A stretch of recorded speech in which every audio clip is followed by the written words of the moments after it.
Just days after former President Trump warned that American forces may carry out strikes inside Venezuela very soon, tensions in the Caribbean jumped again. His words spread fast across news networks, and the region has been on edge ever since. At 5:12 a.m., the sea around the USS George Washington was dark and quiet as the carrier moved at a steady 20 knots.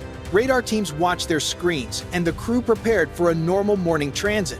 Then the calm broke. 3 fast Venezuelan patrol ships burst out from the east at almost 28 knots, cutting across the carrier's path like they owned the water. The line between both sides became clear in seconds. America held a straight course. Venezuela pushed hard toward the lane, closing the distance on purpose and forcing a reaction.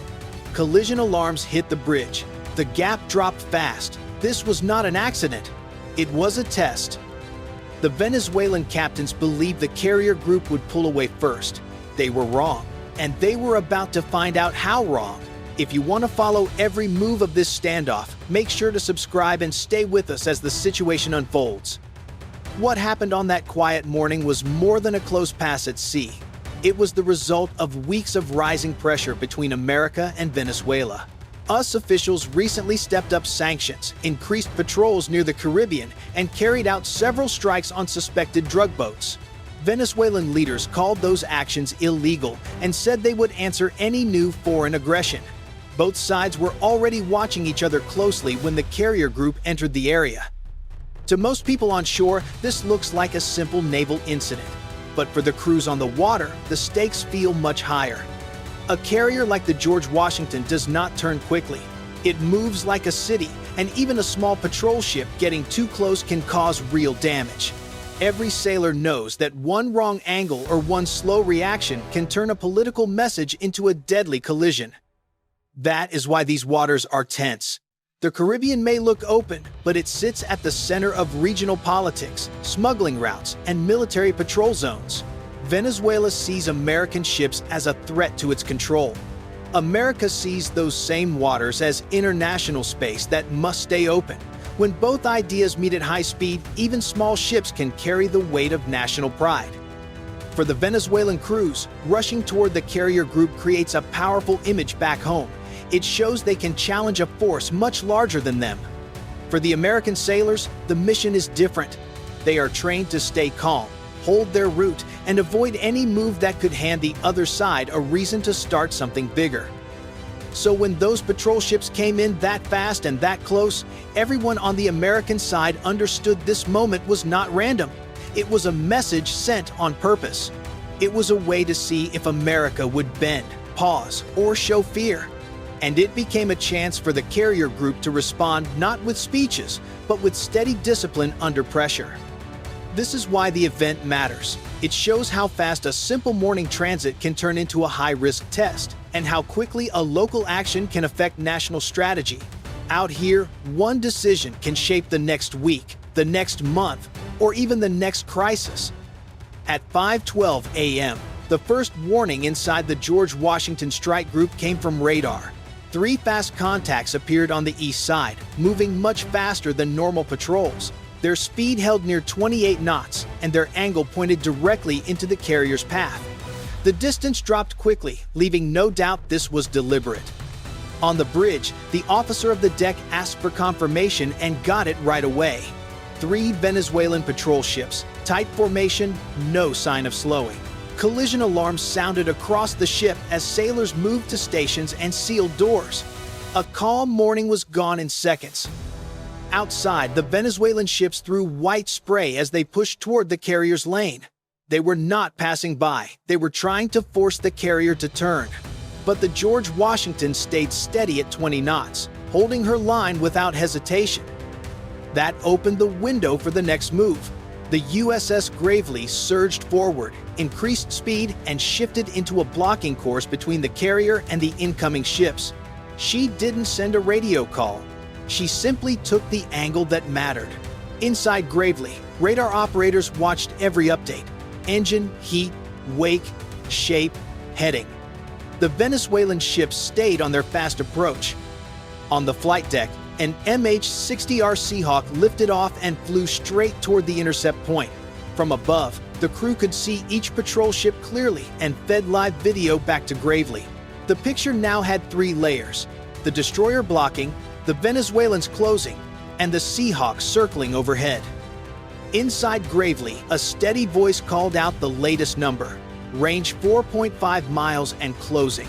The officer of the deck knew this was now a moment where one wrong move could cause real damage or pull both nations into a crisis. The goal was simple: protect the carrier without escalating first. Still, the Venezuelan ships kept coming. Their lights were bright and their bow waves showed full power. The crews on both sides could now see each other in the dim early light. The American answer stayed controlled. Gravely held the line. The carrier stayed on course. The Seahawk circled without changing posture. Every move sent a clear message: America is not turning. If you were in command right now, what would you choose? Press 1 to hold the line, or 9 to turn away. When the range slipped under 4 miles, both sides shifted into a harder posture. The Venezuelan patrol ships tightened their V shape and kept pushing toward the carrier's lane without slowing. Their angles showed this was not a pass, it was pressure. The USS Gravely held the key position now. By moving ahead of the carrier and placing herself directly between the incoming ships and the George Washington, she created a barrier they could not ignore. At sea, the ship that controls the angle controls the moment, and Gravely had taken that control. Inside her combat center, operators monitored every change. The Venezuelan engines stayed hot, wakes long and tight. Nothing suggested they planned to ease off. From above, the Seahawk circled and sent clear video to the destroyer. The approaching crews were active on deck as the distance kept closing. Gravely raised her readiness in measured steps. The 5-inch gun rotated into a ready stance, not targeting anyone but showing the ship was prepared. The CIWS sensor head swept slowly, confirming the destroyer was fully awake. On the George Washington, the bridge stayed calm. The carrier held 20 knots, steady and predictable. A sudden carrier move can make a close approach more dangerous, so the best decision was to stay on track and let the escort manage the threat. The range fell to 3.8 miles, then 3.5. Both sides were now inside a zone where even a small mistake could turn serious. Yet no one turned. The standoff tightened. Then Gravely made the next move. Her bridge sent a clear message on an open channel. Unidentified Venezuelan vessels, you are closing a United States Navy carrier strike group. Maintain safe distance and alter course now. The tone was calm, firm, and public. The reply was silence. No radio call. Instead, the lead Venezuelan ship raised bright signal flags. They were political symbols, not safety messages. It was a silent way of saying they would not respond on the radio and would not back down easily. Gravely logged the signal and held her line. She did not send a second broadcast. She did not need to. Her position already showed the American stance clearly. At 3 miles, the noise of engines filled every deck. American crews watched the angles, bow movements, and wake patterns carefully. Everyone understood they were now at the most dangerous part of the encounter. The escalation was complete. Both sides were fully committed, and the question hanging over the water was simple: who would move first? For a moment, it looked like the Venezuelan ships would keep closing until something broke. Their formation stayed tight, their engines stayed loud, and their bows kept aiming at the narrow gap ahead. The crews on Gravely and the Seahawk prepared for the next few seconds to decide everything. But the turn did not come with noise or shock. It came with a number. Inside Gravely's combat center, a technician called out a small change. The lead Venezuelan ship had dropped speed from high throttle to around 18 knots. For a second, no one reacted. It was such a small shift that it almost felt like nothing. Then the second patrol ship slowed too, and then the third. The tight V-shape began to open, the angle softened, the straight attack line curved slightly to the southeast. It was not dramatic, but it was real. The formation was pulling away from the collision path without saying a word. There was no radio call to explain it, no signal announcing a change of course. The only proof was the water behind their hulls.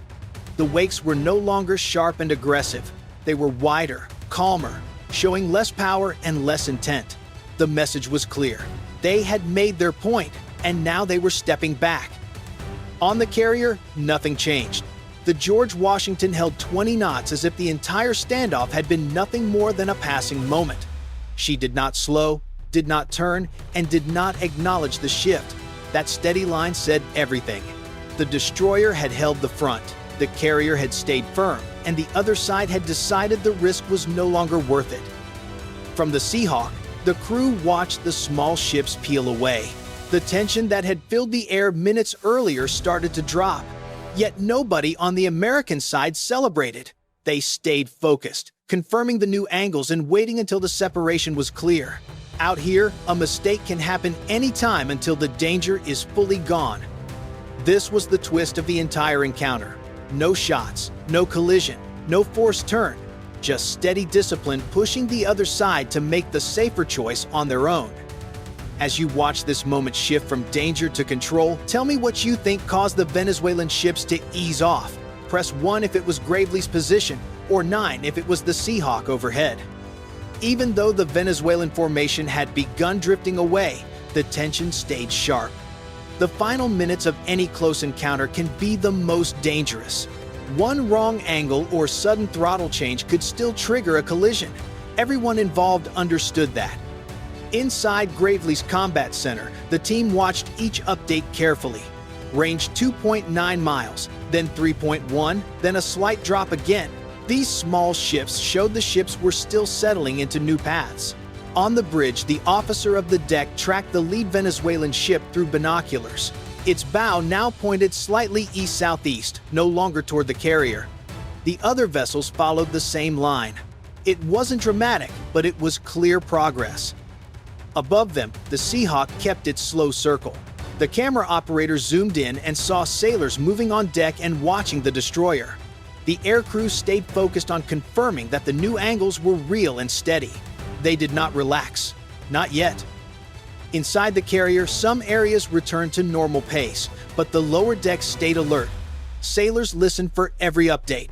They had felt the mood shift earlier, and they waited for final confirmation that the danger was lifting. Radar returns showed the wakes behind the Venezuelan hulls widening and turning away. The V-shape that once aimed at the carrier was gone. Now they were 3 ships moving off on separate lines.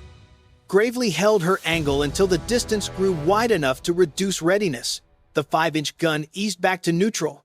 The CIWS head stopped its scanning motion. The destroyer kept watching, but the most intense moment had passed. The carrier stayed steady at 20 knots, never adjusting course through the entire event.